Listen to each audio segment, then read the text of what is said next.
sehari-hari seperti kita juga gitu. Nanti kita ulas lebih jauh kalau memang kita nanti sampai pada bagian itu, tapi paling tidak kita coba pelan-pelan jalannya apa yang kita ingin diskusikan malam ini. Terima kasih kepada Mas Awid atas kesempatannya. Terus terang mendapat info dari Mas Awid untuk mengisi materi. Saya terus terang saya bilang, Mas, saya nggak begitu paham tentang Islam sebenarnya. Artinya takutnya nanti ekspektasinya tidak seperti yang diharapkan. Tetapi paling tidak ingat pada hadis Nabi juga, balighu anni walau ayah. Jadi bagaimana kemudian ajaran Islam itu, apakah hadis namanya ataupun modeling dari Rasulullah SAW itu dipertahankan. Nah, tentunya adalah dengan menyuarakannya itu, berbagi, menyampaikan.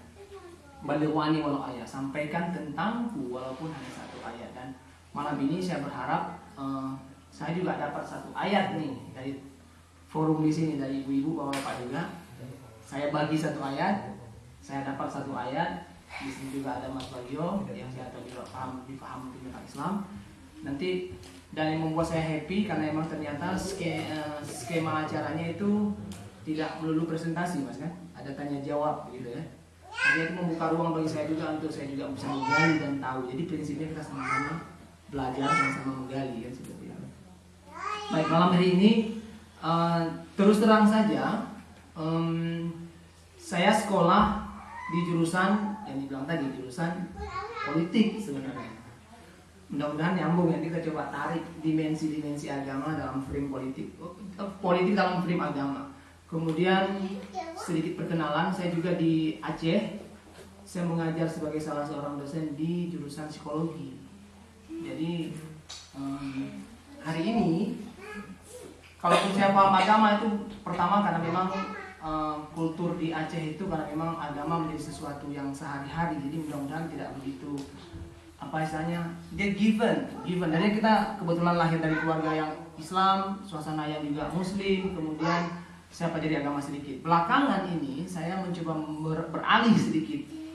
Mudah-mudahan ini juga menjadi apa ya, suatu insight yang diberikan oleh Allah juga, bahwa saya tertantang untuk mencoba melihat, saya cari buku-buku yang mengkaji lebih jauh tentang psikologi dalam perspektif Al-Quran misalnya seperti itu, dan sedikit yang menulis tentang itu gitu loh. Termasuk yang saya sampaikan tadi tentang Muhammad itu, saya baru-baru ini juga saya belajar tentang, mungkin kita nggak begitu paham. Ini karena kita memang semua di sini adalah keluarga yang relatifly semua sudah dewasa, kita bisa memaknai semua pesan-pesan Rasul secara dewasa juga. Tidak cukup di cerdas pribadi aja. Ternyata saya baru tahu bahwa Muhammad itu adalah pribadi yang sangat romantis sebenarnya. Bagaimana ketika Muhammad itu mendatangi Aisyah yang waktu itu adalah seorang gadis.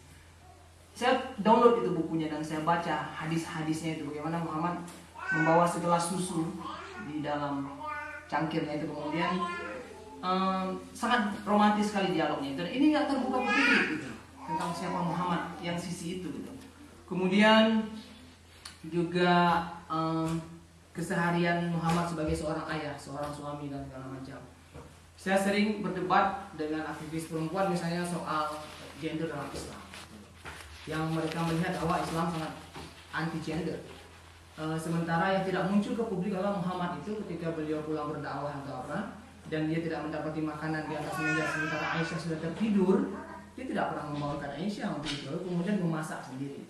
Nah, ini yang seringkali kadang-kadang tidak muncul ke publik, bahwa Muhammad adalah profil juga ke dapur, memasak, menjahit bajunya sendiri. Nah, ini kan nggak muncul. Yang muncul sehari-hari seolah-olah bahwa gender role perempuan di domestik, laki-laki di publik.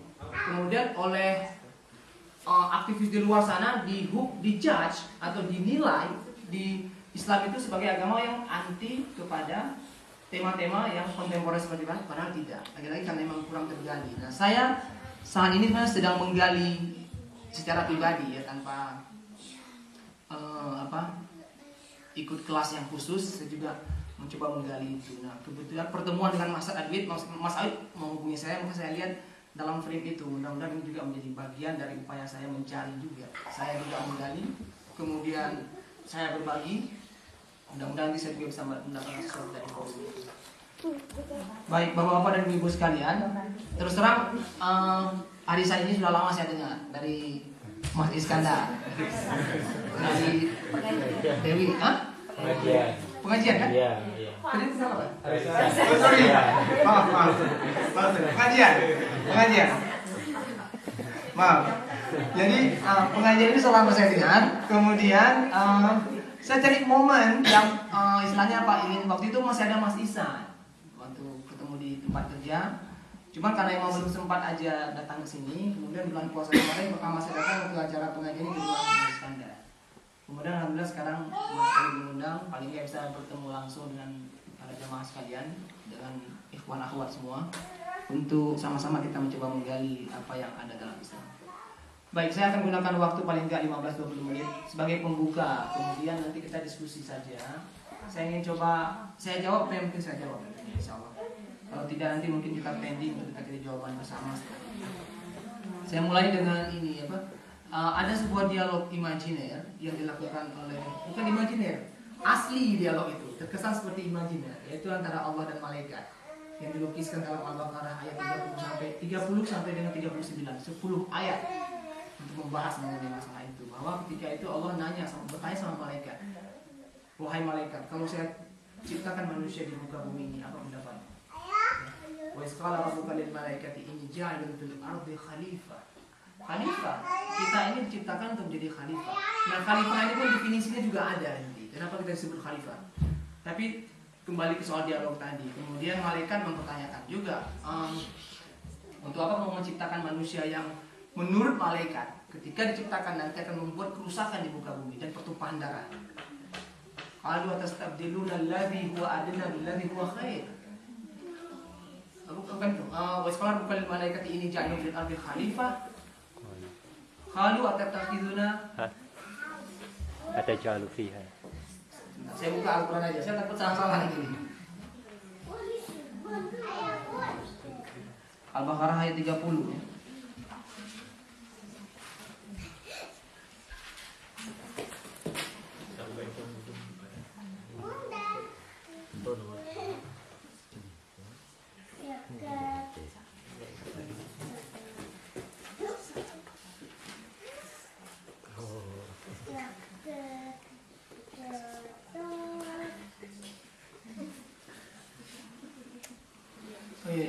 Qalu ataj'alu fiha wa iz qala rabbuka lil malaikati inni ja'ilun fil ardi khalifah qalu ataj'alu fiha may yufsidu fiha wa yasfiku dima. Apakah ya Allah, apakah kamu akan ciptakan makhluk yang akan membuat kerusakan di muka bumi dan pertumpahan darah? Kemudian Allah menjawab, qala inni a'lamu ma la ta'lamun. Sebenarnya saya tahu apa yang saya sedang akan kerjakan. Artinya memang proses penciptaan manusia ini memang dari awal itu sudah diprediksikan oleh malaikat bahwa kita ini di bumi akan hidup dengan dinamika kita sebagai manusia. Kemudian seperti yang kita lihat sehari-hari memang ada konflik kepentingan, ada perselisihan di sana sini, karena memang itu sisi kemanusiaan kita. Nah, yang menariknya adalah kemudian Allah membuktikan bahwa kualitas manusia itu memang di atas kualitas malaikat. Kemudian Allah mengajarkan kepada manusia itu nama-nama. Wa'allama Adama al-asma, diajarkan nama-nama. Kemudian diajarkan, kalau bahasa kita itu logika, analisis, pemahaman, wacana. Dan kemudian Allah tunjukkan kepada malaikat, ini yang akan saya ciptakan. Ada enggak pertanyaan? Apakah kamu masih ragu dengan apa yang akan saya ciptakan itu? Kemudian malaikat tunduk dan bertasbih, dan dia mengatakan bahwa Allah akan menciptakan sesuatu yang terbaik di muka bumi ini. Qalu subhanaka la ilma lana illa ma 'allamtana innaka antal alimul hakim. Ya Allah, sebenarnya Engkau itu maha suci, dan kemudian kami nggak punya ilmu, nggak punya cukup kemampuan untuk memahami apa yang Engkau ciptakan itu tentang kita sebagai manusia yang diciptakan. Kemudian Allah meminta kepada semua warga surga waktu itu, masih ada jin juga di sana, untuk menyembah Adam.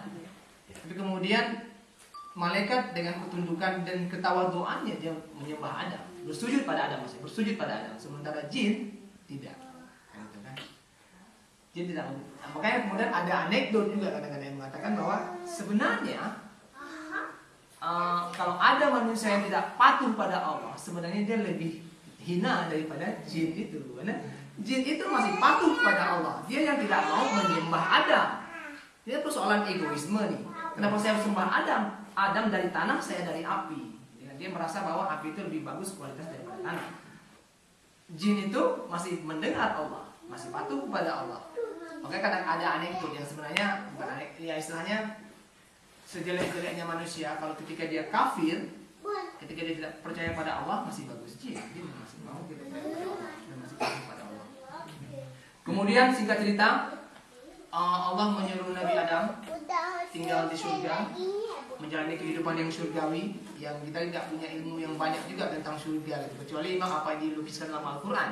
Mintah tiang anhar, di bawahnya itu ada sungai yang mengalir. Kemudian di surga itu Al-Quran agak seksi sedikit menjelaskan bagaimana pemandangan mengenai surga itu. Misalnya di sana disebutkan tentang azwajun mutahharah. Dalam surga nanti ada perempuan-perempuan yang diperawankan semua. Tapi enggak disucikan. Tapi enggak dijelaskan memang laki-laki yang memang juga diperjakakan. Itu yang saya bilang agak seksis. Tapi maksudnya kita harus yakini itu bahwa yang Allah maksud di situ pasti benar. Kan seperti itu. Kita harus yakini itu. Makanya saya bilang bahwa itu bukan sebuah dialog imajiner, itu dialog yang real. Dalam ayat 39 dikatakan innalladzina kafaru wa kazzabu bi ayatina. Sesungguhnya orang-orang yang kafir dan mendustakan ayat kami akan masuk neraka. Artinya cerita ini kesannya seperti sebuah imajiner, tapi ini faktanya ada. Kalau kita ingin rujuk dalam kitab-kitab terdahulu, dalam Zabur, Torah, dan dalam Injil, cerita yang sama ada. Makanya kemudian orang-orang Kristiani punya, mereka kenal juga ada Eve, kan ada. Kalau kita panggilnya Hawa, mereka Eve, Eva. Jadi kembali ke tadi bahwa ketika kemudian jin tidak mau menyembah Adam, kemudian jin diusir dari surga. Nah, jin buat perjanjian dengan iblis, buat perjanjian dengan Allah Subhanahu wa taala, minta dipanjangkan umurnya, dan kemudian dia akan memperdayakan manusia. Kalau kita rujuk kepada ayat itu, saya belum menemukan juga hadis bahwa apakah dunia gaib ya, dunia jin, dunia syaitan, apakah mereka itu meninggal atau tidak. Kalau mereka tidak meninggal, berarti mereka beranak pinak dan semakin banyak. Beda dengan manusia yang memang ada yang lahir, ada yang meninggal. Intinya mereka yang diberikan ruang untuk menggoda manusia. Fa'adallahumma syaitan fa'akhrajahuma mimma kana fi. Lalu kemudian syaitan itu menggoda Adam dan Hawa, hingga kemudian Adam dan Hawa terlempar dari surga. Yang itu dilukiskan oleh agama-agama yang lain sebagai apa ya? Penyucian dosa, dikirim ke dunia untuk melakukan penyucian dosa. Dan Allah memang setelah diusir dari surga itu, Nabi Adam juga bertobat kepada Allah, lalu kemudian memohon ampunan dan Allah mengampuninya. Singkat cerita, secara umum gambaran proses penciptaan manusia, kemudian gambaran bagaimana Allah memperlakukan manusia lebih daripada malaikat, artinya kualitasnya di atas kualitas malaikat. Lalu kemudian ketika Allah mengatakan bahwa kamu silakan makan apa saja, tapi jangan dekati pohon ini, ya kan? Wala taqrabah hadhihi syajarah. Banyak cerita-cerita mengatakan dengan pohon kuli, Mas ya. Walaupun sebenarnya saya nggak pernah tahu juga pohon kuli seperti apa, buahnya seperti apa. Tapi dalam Al-Quran dilukiskan dengan asyajarah, pohon. Nah, di situ juga menariknya Al-Quran ini. Dia melukiskan sesuatu dengan bahasa yang sangat bagus. Itu saya yang menarik sekali bahwa Al-Quran melukiskan semua dengan bahasa yang halus. Contoh misalnya hubungan suami istri itu dilukiskan oleh Al-Quran juga bagus sekali. Tidak dengan bahasa yang sangat vulgar dan disgusting, tetapi dengan sangat bagus. Mendatangi, ketika kamu mendatangi istri kamu, dalam tanda kutip mendatangi itu definisinya kan ma'ruf ya, kita paham maksud mendatangi, tapi maksudnya Allah melukiskan dengan sangat indah dan santun, tidak asal. Nah, asyajarah juga dilukiskan dengan bahasa yang santun. Saya belum temukan tafsir asyajarah itu apa, tapi intinya bahwa Allah, karena Adam mendekati asyajarah itu, pohon itu, lalu kemudian mereka berdua dilemparkan ke bumi.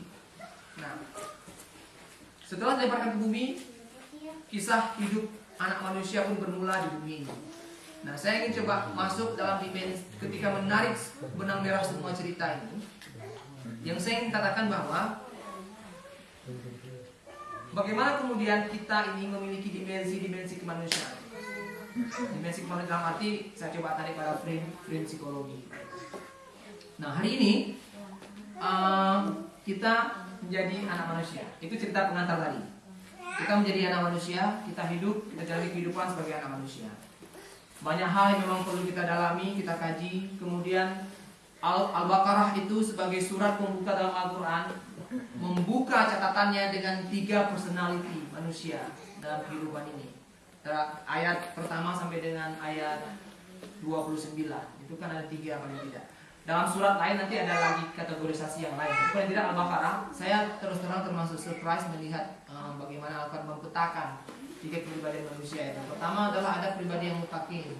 Mutakin itu ayat 1 sampai dengan ayat 5. Gitu kan? Zalikal kitabul la raiba fihi hudan lil muttaqin.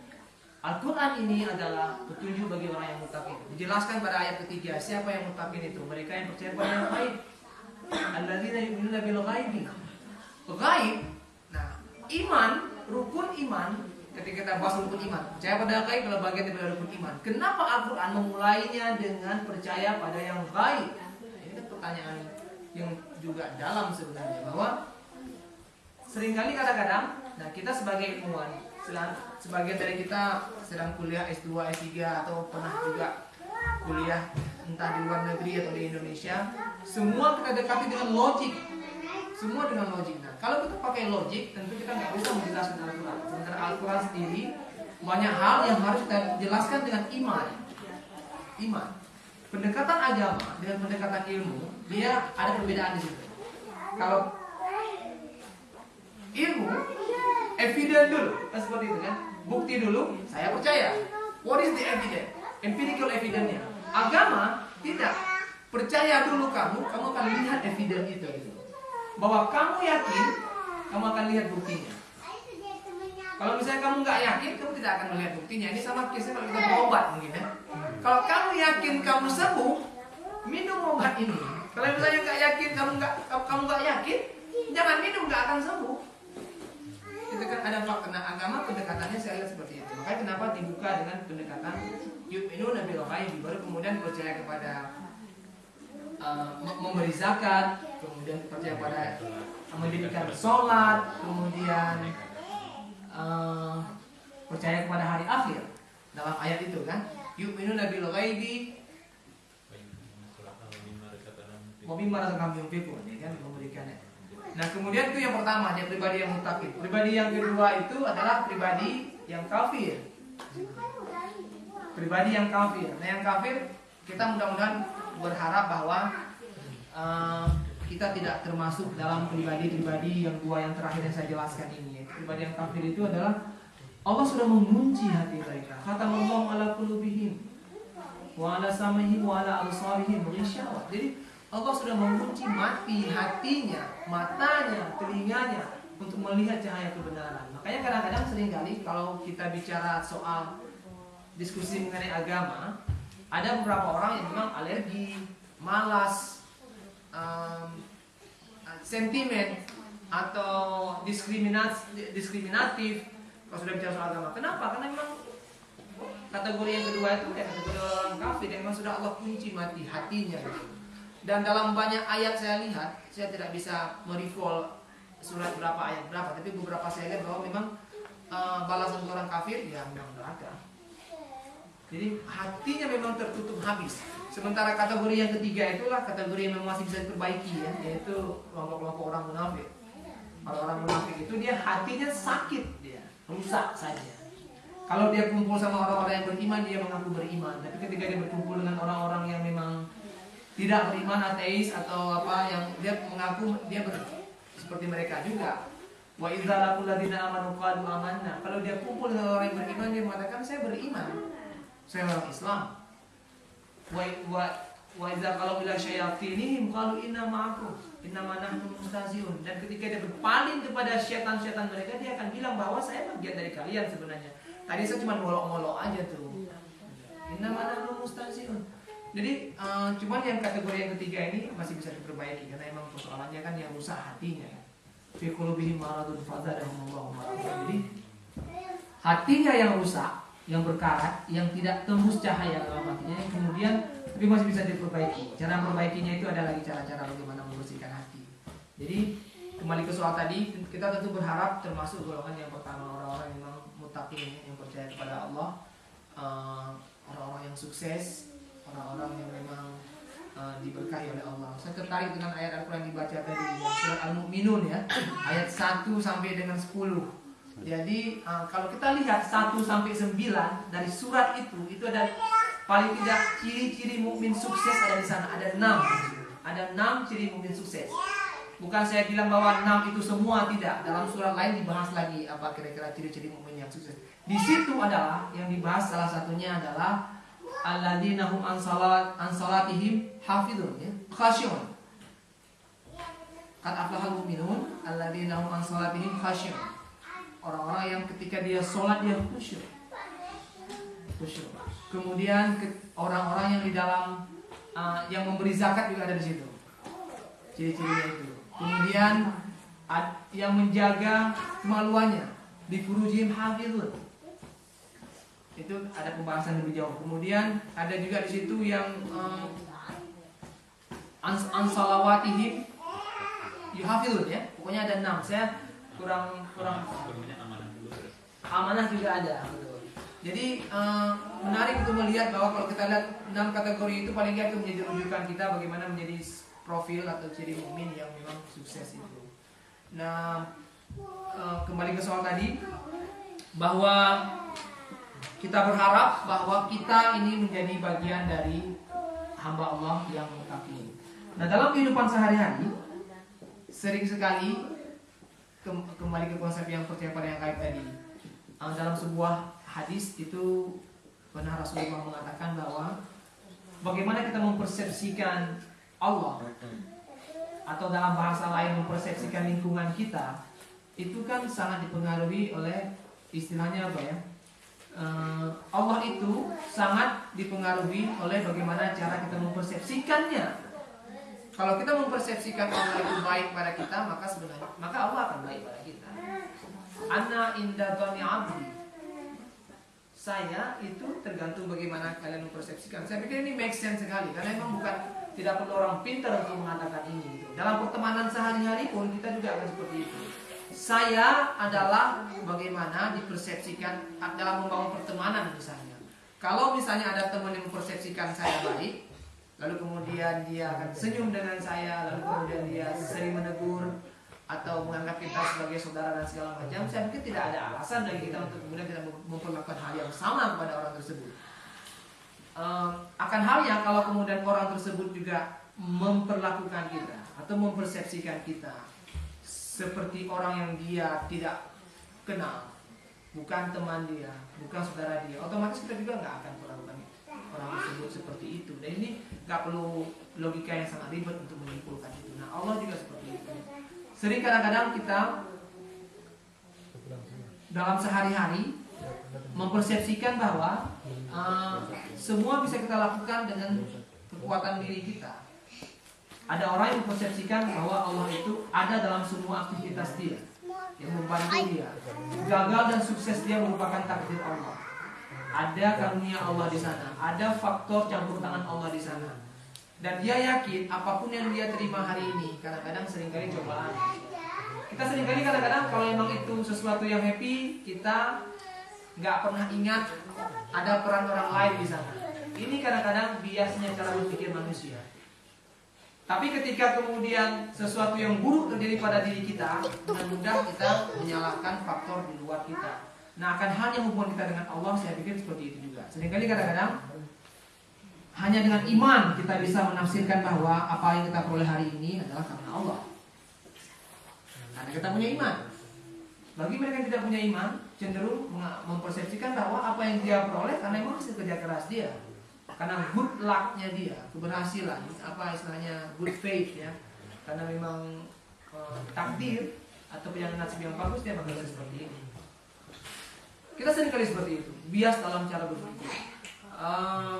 Sementara ada faktor Allah di sana. Dia memang membuat kita seperti hari ini. Orang beriman cenderung melihat bagaimana kemudian Allah itu memberi kontribusi dalam nasib baik yang dia terima dan dalam nasib buruk. Dalam tanda kutip, karena nasib buruk itu dipersepsikan sebagai ujian atau cobaan. Jarang kita dengar, bukan jarang kita dengar, jarang kita mendengar orang menyebutkan alhamdulillah dalam cobaan yang dia terima. Jarang. Ada seringnya mengeluh, gitu kan? Dan memang dalam Al-Quran juga dilukiskan itu bahwa salah satu ciri manusia memang suka mengeluh, suka tergesa-gesa, sombong, takabur. Itu yang kemudian saya pernah lihat di postingan Facebook itu juga. Karena manusia itu diciptakan suka mengeluh, itulah makanya kemudian dikit-dikit di Facebook ngeluh. Update status capek apa kayak gitu, sebel, update status, yakin hati, update status, marah, update status, ngeluh bawaannya. Jadi kita mau apa yang kita punya itu didengar oleh orang, lalu di like atau dikasih komen, sabar mbak, kayak gitu lah. Jadi itu yang kita mau gitu loh kan. Memang bawaan kita seperti itu. Tapi kembali ke soal tadi bahwa sebenarnya yang dilukiskan dalam Al-Quran, saya ingin mencoba menarik nih 5 menit terakhir ya, atau 2 menit terakhir. Al-Quran, Allah sangat tegas mengatakan dalam Al-Quran bahwa siapa kamu, pertama tadi kan, siapapun kamu adalah bagaimana saya memperlakukan kamu itu tergantung bagaimana kamu menganggap saya. Kamu anggap saya ada. Kalau kamu anggap saya nggak ada, saya nggak ada. Di ayat yang lain, di surat yang lain, paling tidak sejauh pertemuan surat saya baca itu ada 6 surat itu Allah pernah bilang bahwa salah satunya ya, Allah bilang tuh in ahsantum li anfusikum wa in asatum falah. Kalau kamu misalnya ternyata baik gitu loh, itu kamu kebaikan itu untuk dirimu gitu loh. Jadi Allah sebenarnya tidak akan hilang kemuliaannya gara-gara kita nggak sholat. Saya kecewa sama Allah, saya nggak sholat, saya nggak mau bayar zakat, saya nggak mau berbuat baik. No way, maksudnya nggak masalah. Tidak lantas gara-gara itu Allah kehilangan legitimasi sebagai Tuhan yang harus disembah. Enggak. Jadi itu persoalan kita. Kalau misalnya kamu mau menyembah saya, itu untuk kamu. Kamu mau memberikan zakat, itu untuk kamu. Sama-sama kita gali nanti ya. Di mana dimensi memberi zakat itu untuk kita, sholat itu untuk kita, di mana silaturahmi itu untuk kita. Kita sama-sama gali nanti. Jadi intinya bahwa kalau kamu baik, itu kebaikan untuk kamu. Nothing to do dengan Allah. Bahwa Allah memberi peran di sana itu betul. Tapi bahwa itu kemudian kita beri untuk Allah, itu persoalan yang perlu kita pertanyakan kemudian. Jadi seringkali kadang-kadang kita menisbahkan semua yang kita terima itu. Kalau itu happy, kita nisbahkan karena kita. Karena ini contoh mahasiswa nih. Kalau nilai bagus, kita pasti akan bilang itu karena saya kerja keras, rajin baca, sering ke perpus, atau bahkan usaha keras saya karena emang saya pinter. Gimana? Wajar saya dapat A. Kalau misalnya nilai bagus. Tapi kalau nilai jelek, kita nisbahkan ke orang lain. Saya dapat nilai D karena dosennya yang pelit, karena yang sentimen, karena memang ngasih soal kok nggak ada di buku, seperti itu.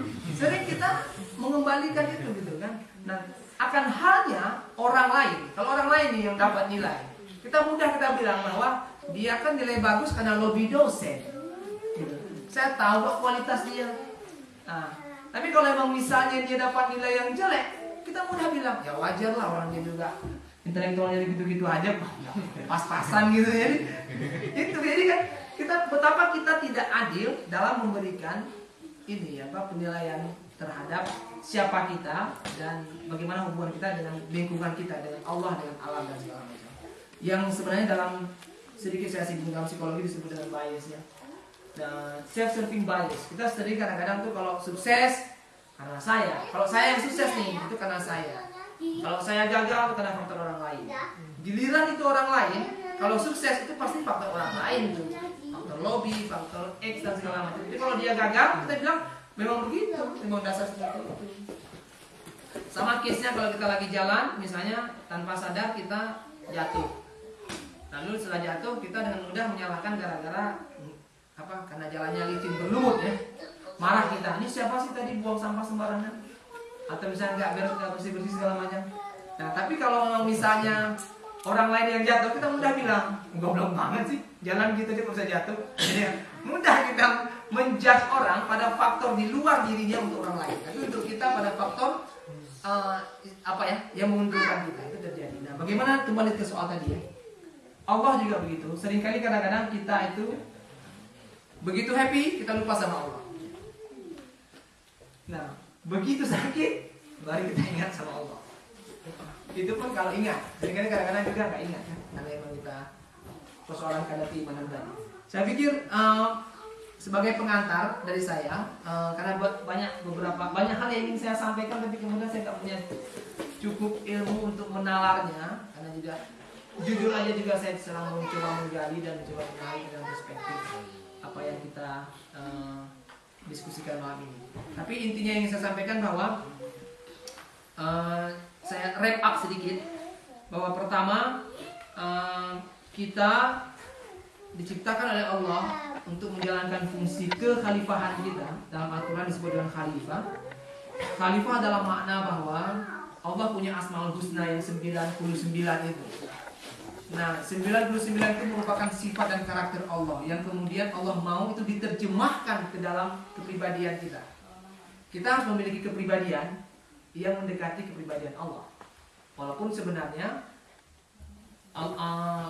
sampel yang paling mudah untuk kita lihat, karena kita kan nggak bisa melihat Allah dari jarak yang jauh secara transenden itu. Jadi yang paling mudah adalah melihat pada karakter Muhammad. Jadi kalau kita memang misalnya mencintai Allah, berarti kita mencintai Muhammad. Kemudian Muhammad itulah sampel yang paling mungkin kita tiru dan contoh, uswatun hasanahnya. Gaya Muhammad berjalan, berbicara, berargumentasi. Nabi Muhammad itu dalam sebuah literatur yang saya baca, jarang dia kalau misalnya berdiskusi sama orang itu memotong atau menyela pembicaraan. Dia biarkan lawan bicaranya selesai semua dulu, baru kemudian dia tidak menginterupsi.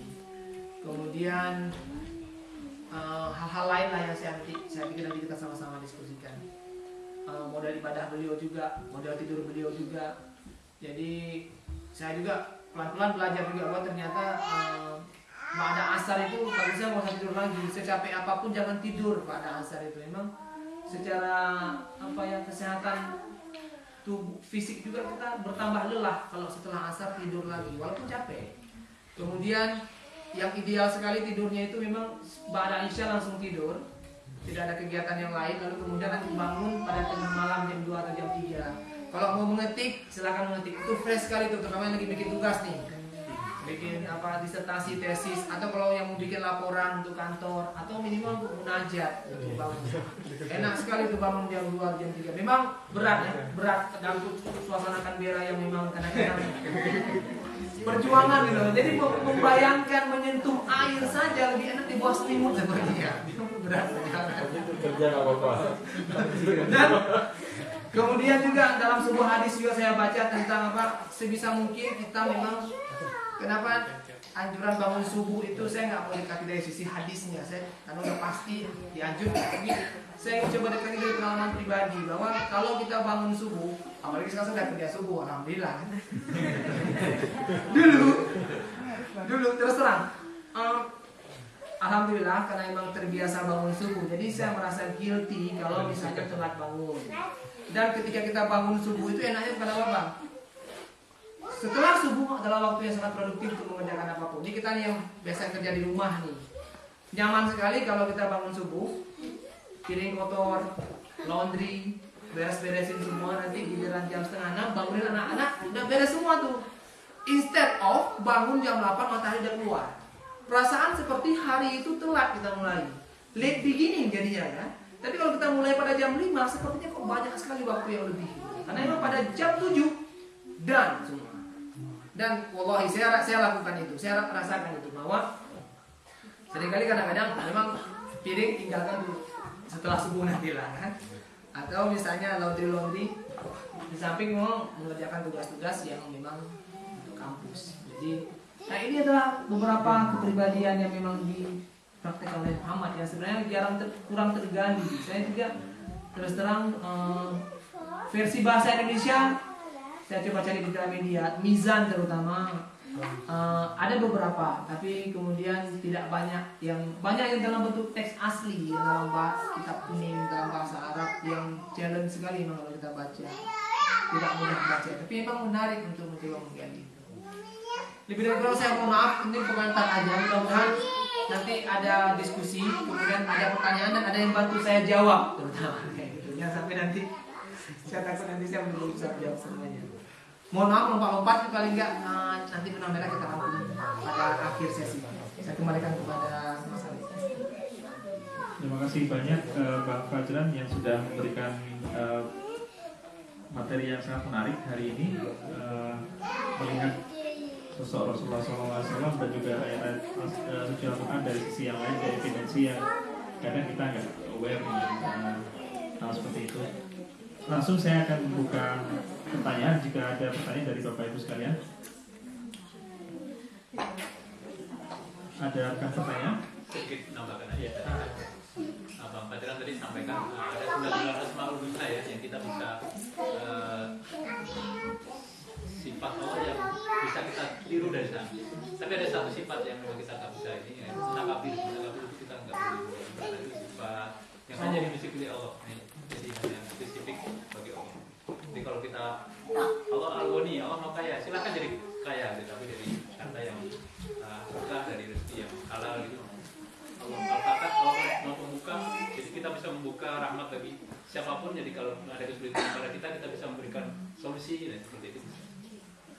Allah Ar-Rahman, Ar-Rahim dan sebagainya. Tapi bukan Al-Mutakabir. Iya,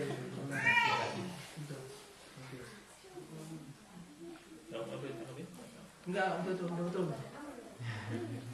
Silakan Bapak Ibu yang lain.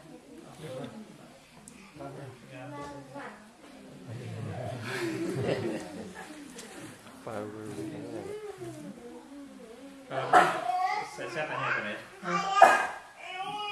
Mungkin kalau nggak ada saya tanya. Jadi ada sesuatu yang kadang mengganjal di pikiran kita semua ya. Pada saat perayaan Idul Fitri di Masjid Tiara Rumah itu ya, setelah sholat itu ada perayaan di sana ya. Kemudian ada antri makan yang sangat panjang waktu itu.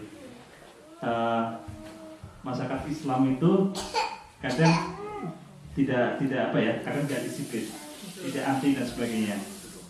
Saya waktu itu ngobrol dengan istri, kenapa sih kok orang Islam itu tidak memahami disiplin, padahal tentunya Islam mengajarkan seperti itu.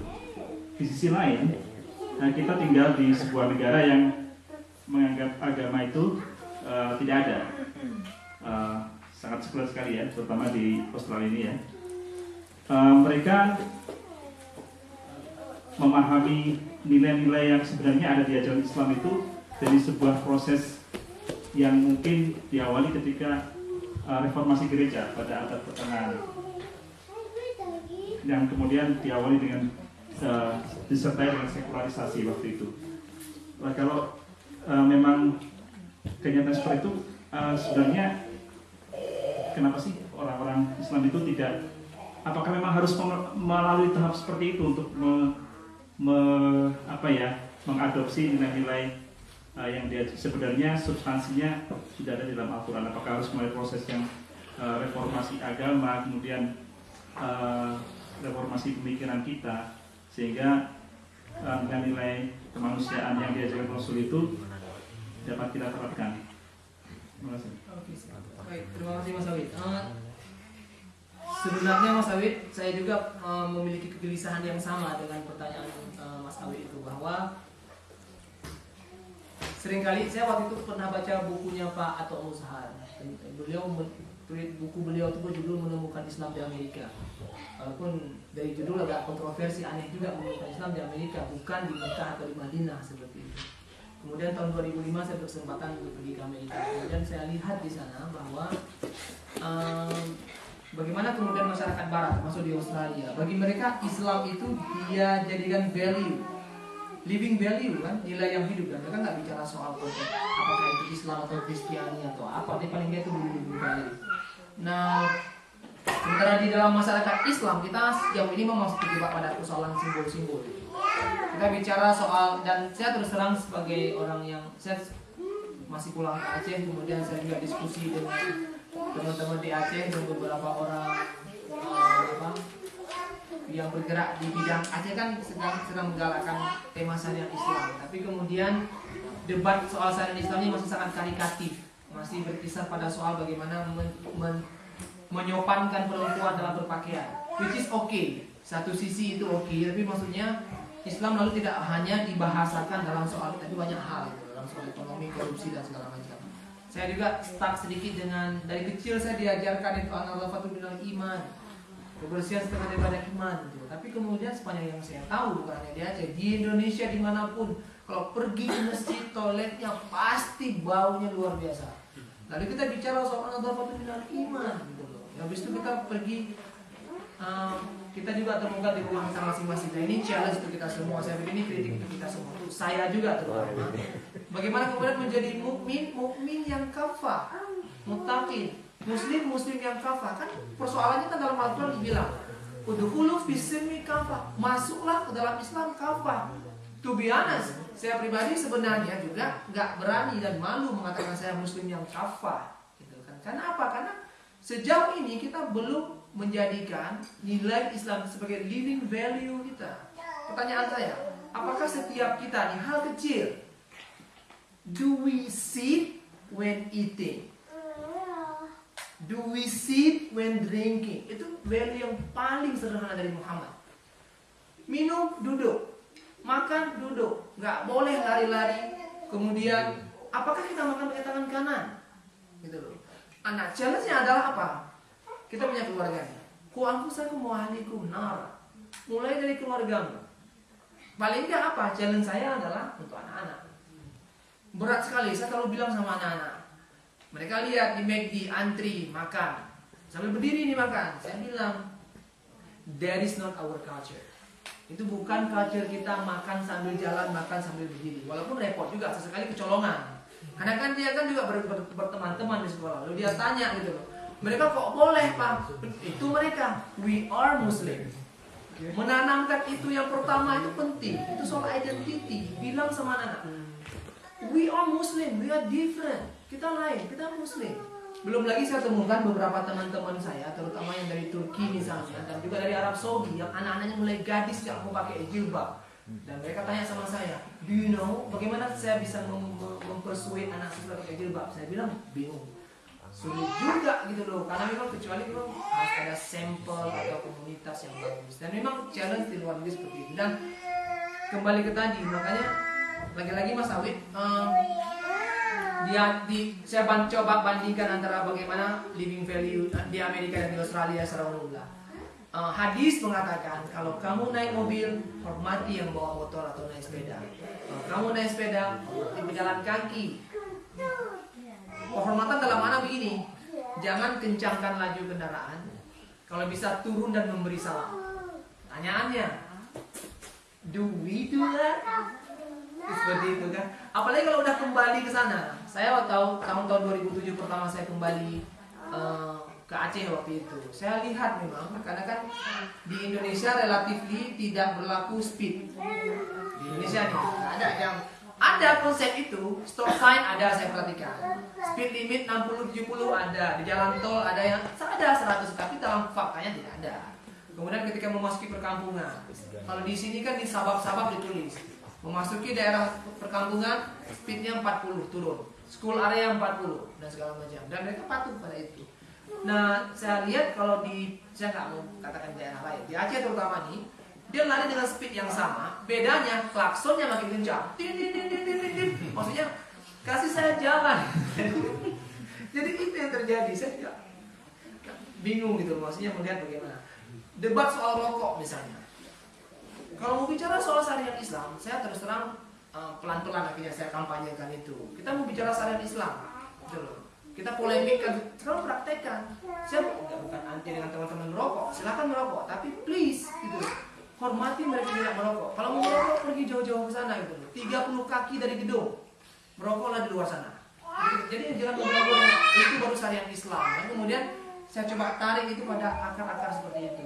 Jadi bicara soal syariat Islam sesuatu yang living values, yang sehari-hari hidup bersama kita jalankan. Instead of kita bicara soal yang sangat karitatif tadi, soal bagaimana pakaian, bagaimana kemudian menghukum jinayah dan segala macam, which is okay. Saya setuju, saya mengatakan jangan praktekkan, itu juga pakai, tetapi sesuatu yang hidup bersama kita tidak dijalankan.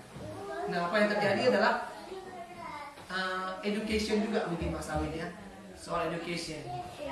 Pendidikan, jangan pahami pendidikan dalam arti degree yang kita peroleh, bahwa oke, dia sarjana berpendidikan. No, kadang-kadang kan sistem pendidikan di Indonesia kan juga sangat menekankan pada kemampuan kognitif aja. 5 kali 5 berapa? Oh hebat. 10 kali 10 berapa? Oh hebat. Tapi bukan pada akhlaknya. Sementara semangat pendidikan itu kan akhlak. Kalau misalnya dia karakternya, personalitinya, kepribadian terbangun, itu baru namanya dia berpendidikan. Ada sopan santun. Nah, it takes time, Mas Awi. Mudah-mudahan kita akan sampai pada titik itu kalau memang kita komit ya pada menjaga nilai-nilai itu. Dan paling nggak usah jauh-jauh lah, minimal kita maintain dari diri kita gitu. Soal kebersihan, kerapian. Muhammad memelihara jenggot Mas ya. Yang Muhammad memelihara jenggot. Tapi yang saya tahu beliau selalu menyisir jenggotnya itu rapi, sehingga yang katanya bahwa di jenggot itu bergantung malaikat itu terlihat, terkesan jenggotnya rapi. Nah kalau yang misalnya jenggotnya acak-acakan yang bergantung setan. Jadi kalau emang rapi, jadi living values itu loh, pelan-pelan dalam refleks. Karena akan repot kalau emang kita ini ya. Silakan, Mbak Dewi. Bicara mengenai tadi pertanyaan Mas Halid yang kok kita malah lebih budayanya lebih buruk dari orang yang sebenarnya non-Islam. Saya juga bertanya hal yang sama. Tetapi dalam perjalanan saya juga belajar, kebetulan tesis saya juga ada bersinggungan dengan arsitektur Islam dan budaya Islam sedikit. Jadi dalam kita kan orang berteori banyak ya.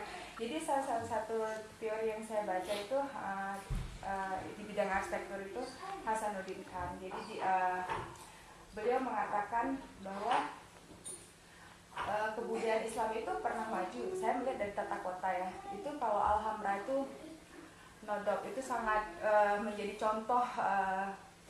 Malah kalau peradaban itu banyak istilahnya kalau kita bisa bilang Eropa itu waktu Alhambra itu udah udah berbudaya, orang di luarnya itu masih pakai baju boni, istilahnya gitu kalau kita bisa bilang.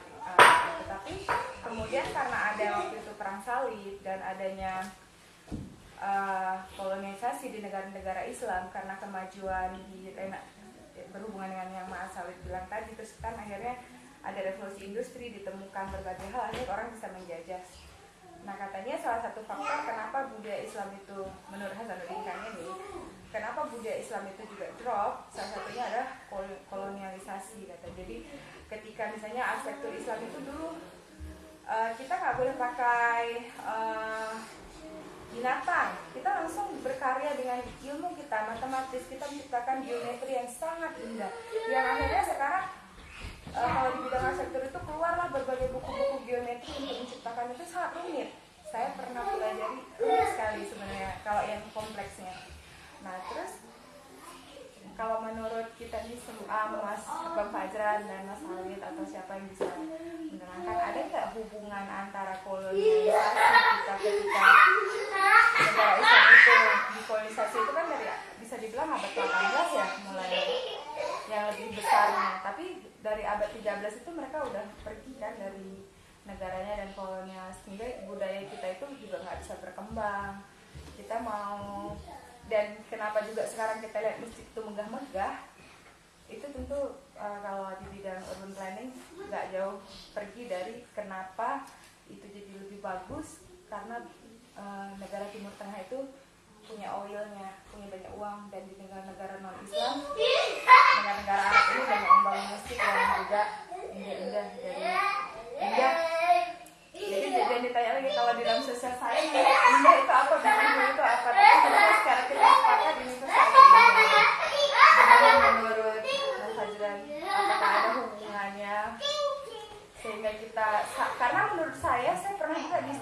memang begini. Tahu nggak kamu kenapa kalau Indonesia itu korupsi? Karena dia Islam. Saya kaget kan.